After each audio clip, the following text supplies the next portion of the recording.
was a night filled with mystery, a night filled with love, a night filled with betrayal.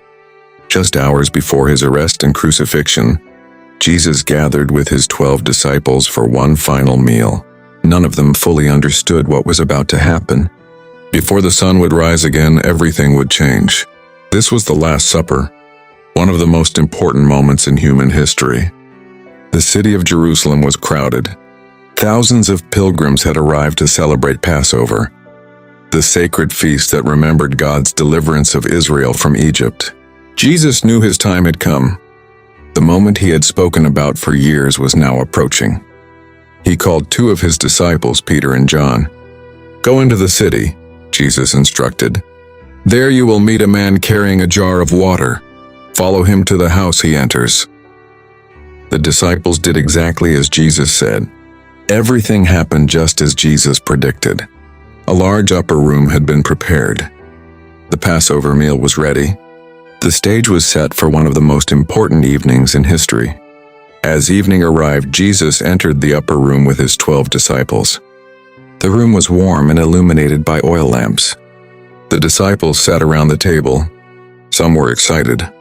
Others were tired after a long day. None of them knew that this would be their final meal together before the cross. Jesus looked around the room. These men had followed him for 3 years. They had witnessed miracles, walked beside him, learned from him, and now the time had come for his final lesson. Suddenly, Jesus stood up from the table. The disciples watched in confusion.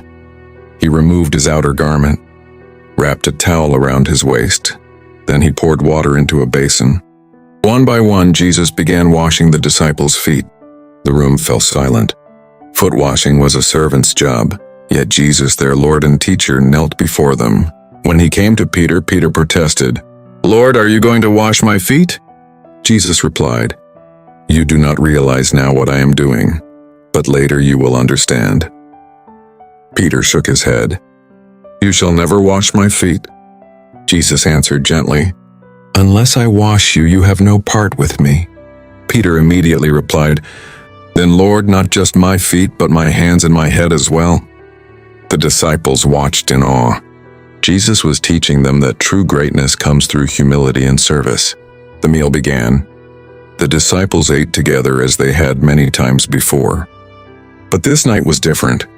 Jesus knew the cross was only hours away. As they shared the meal, Jesus became deeply troubled. Then he said something that shocked everyone. "Truly I tell you, one of you will betray me." The room froze. The disciples stared at one another in disbelief. Surely he couldn't mean one of them. One by one they asked, "Lord, is it I?"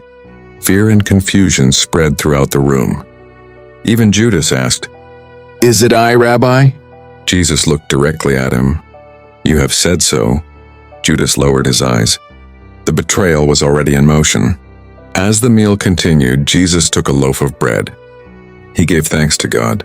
Then he broke it. Holding the pieces before his disciples, he said, "Take and eat. This is my body given for you." The disciples listened carefully. They did not fully understand, but Jesus was speaking of the sacrifice he was about to make. His body would soon be broken upon the cross. The bread became a symbol, a reminder of his love, a reminder of his sacrifice. Then Jesus took the cup. After giving thanks, he passed it to his disciples. "Drink from it, all of you. This is my blood of the covenant, which is poured out for many for the forgiveness of sins." The room was silent. The words carried enormous meaning. Jesus was establishing a new covenant between God and humanity, not through the blood of animals, but through his own blood, the sacrifice that would save the world. Jesus dipped bread into the bowl and handed it to Judas. Then he quietly said, "What you are about to do, do quickly." The other disciples did not understand. Some thought Judas was leaving to help the poor or purchase supplies, but Judas knew. He stood and walked toward the door. The room grew quiet. The door opened, then closed behind him, and Judas disappeared into the night. The betrayal had begun. After Judas left, Jesus spoke directly to his remaining disciples. "My children, I will be with you only a little longer." The disciples listened closely. Then Jesus gave them a command they would never forget. Love one another. As I have loved you, so you must love one another. By this everyone will know that you are my disciples, not by power, not by wealth, not by fame, but by love. This became the foundation of the Christian faith. Peter spoke boldly. Lord, I am ready to go with you to prison and even to death. Jesus looked at Peter with compassion.